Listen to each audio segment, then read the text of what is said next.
Good evening, all. Welcome to today's Cancer Healing Journey Talks. Myself, Annie Jones from Community Outreach Team of ZenOnco.io and Love Heals Cancer. Cancer Healing Journey Talks helps cancer survivors and caregivers to share their journey with vast number of survivors and caregivers who have traveled or been traveling through this journey. This can inspire and motivate them for their faster recovery as well. I would like to introduce today's speaker, Martha Kailar. She is a breast cancer survivor. So welcome to today's session, Martha. So please start with a small introduction.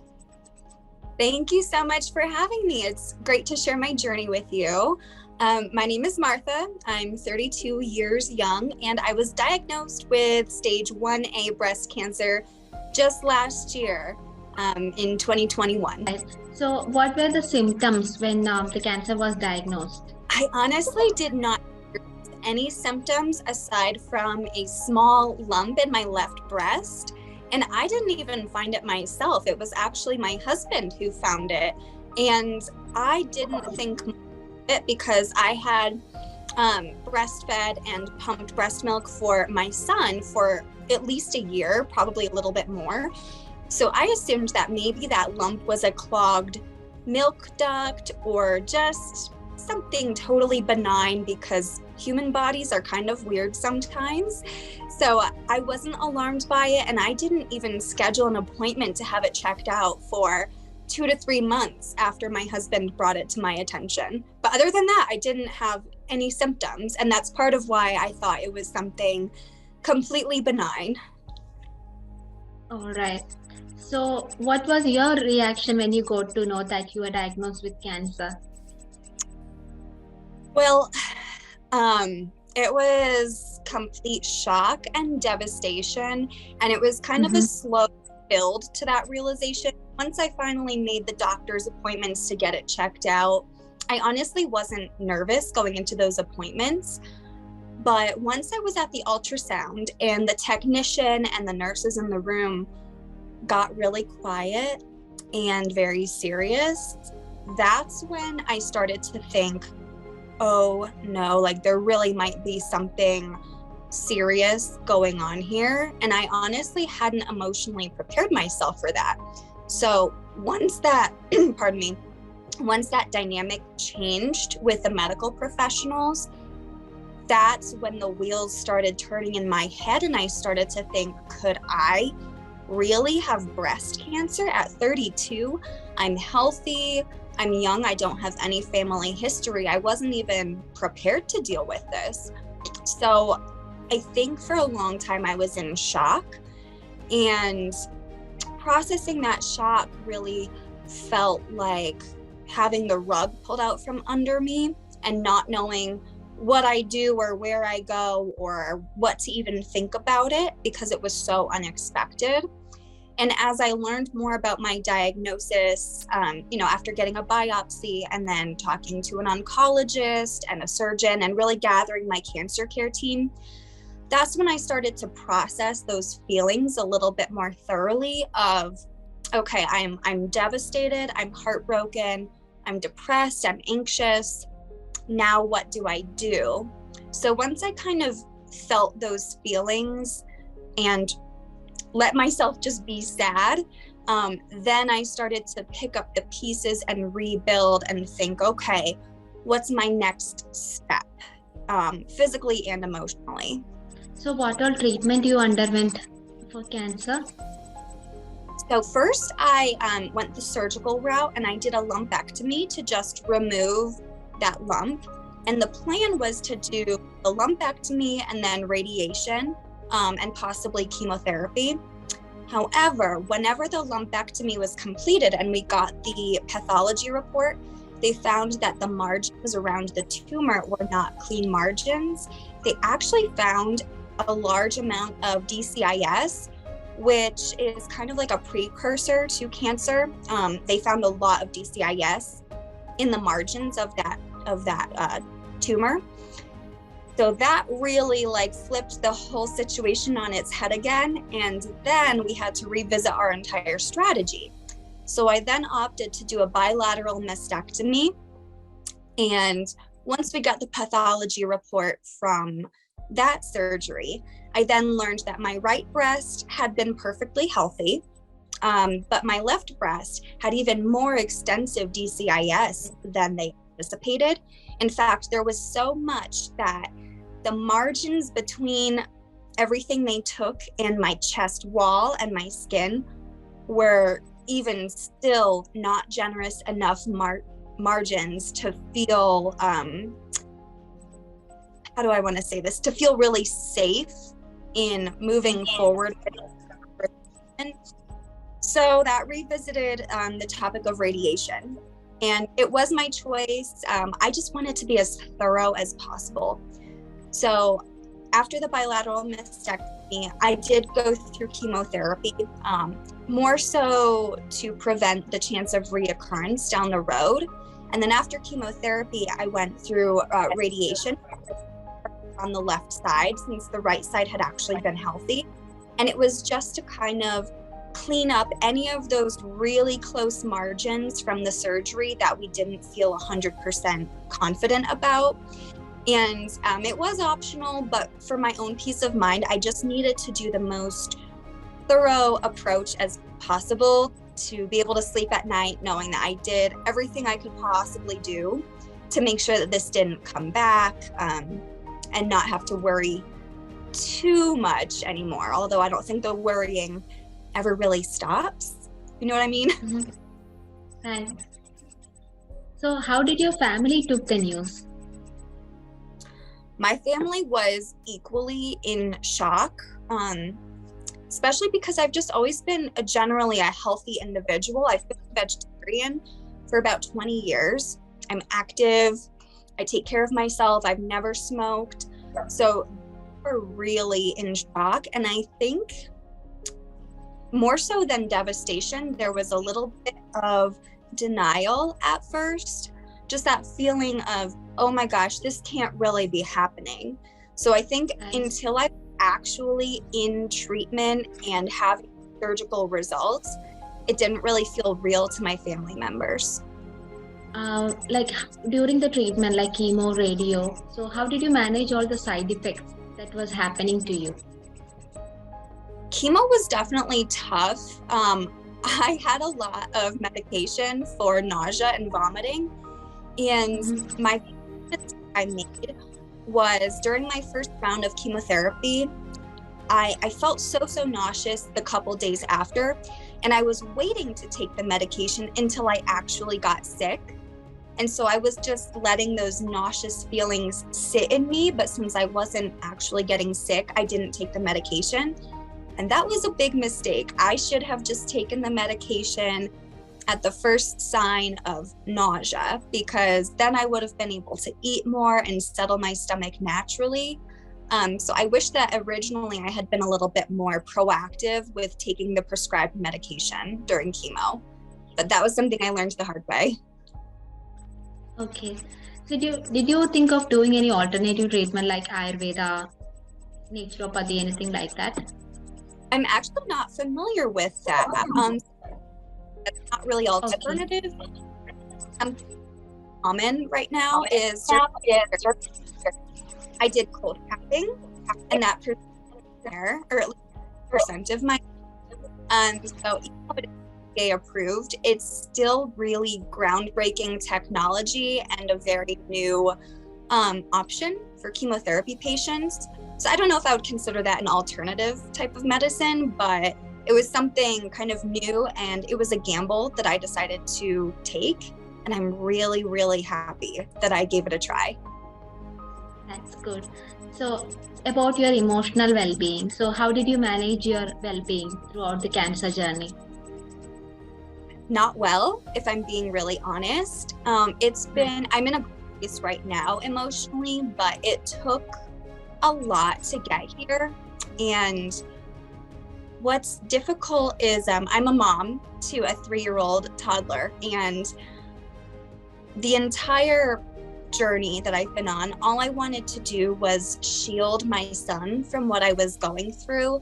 I didn't want him to see me look sick or feel sad.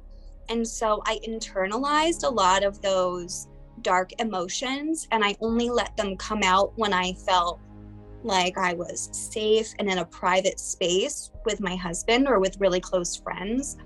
So I didn't really give myself much room to work through those traumatic emotional feelings originally, because I didn't feel like I had a big space or platform to express them, unless it was privately, of course. But what finally got me to step up to the next level of emotional well-being and healing was really talking about it with my husband and with my closest friends, and expressing those complicated feelings like anger and disappointment and uncertainty and stress.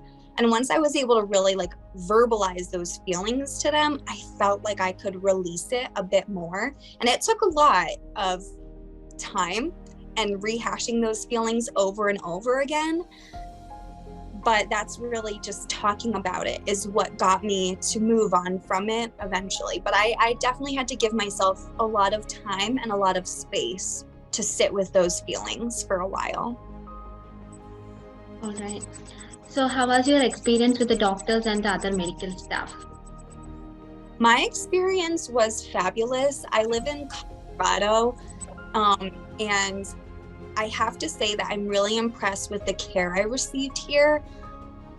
My whole oncology team in general was younger women who felt like peers to me instead of like it wasn't like a motherly figure or a grandmother figure. It just felt like I was with a friend who happened to be an oncologist or a surgeon or a plastic surgeon. And so that really made me feel comfortable. It made me feel seen and understood, because one of the hardest parts of my breast cancer diagnosis was feeling like, as a young woman, like this isn't for young women. No one else has been through this. And little did I know that many other young women have been through this. I just wasn't aware of it. So being with the medical team who felt like friends and peers to me made the whole difference in my journey, and it really made me feel like I was in good hands. Oh, that's good. So do you think cancer has changed you in a positive way? Yes, eventually it did. It took a long time to get to that place though. And I honestly didn't think that I would ever feel that way, because there's still some anger about why did this happen to me, and more importantly, why did this happen to my 3-year-old for his mom have to go through this. But right now, yes, I would say that it has positively impacted me, because it's given me more appreciation for my time on Earth. It had never occurred to me before in life that I might not necessarily live to be 100 years. Like, if I'm being honest, I never thought that that would be an issue. So having this breast cancer really shifted my perspective of life is never a guarantee. It's an opportunity, and you might not be your best self every single day, but you have the chance every single day to at least try and enjoy something in life. Even if it's a hard day, just find some enjoyment in it, find some meaningful connection in it, find a higher purpose in it. So if I hadn't gone through my breast cancer diagnosis and journey, I don't know if I ever would have reached this awareness and appreciation for, just, not to be cliche, but another day to live, really. That's good. So what all lifestyle changes did you make during the journey? Lifestyle changes. If I'm being honest, I don't feel like I made big lifestyle changes. I've always been active. I've been a vegetarian for 20 years. Healthy eating has always been fairly consistent for me. One thing that I did shift was, in being a vegetarian, sometimes I find that I eat a lot of processed soy, and my cancer was estrogen and progesterone positive, HER2 negative. So I know it's not really concrete evidence or information, but there is some link between processed soy and estrogen.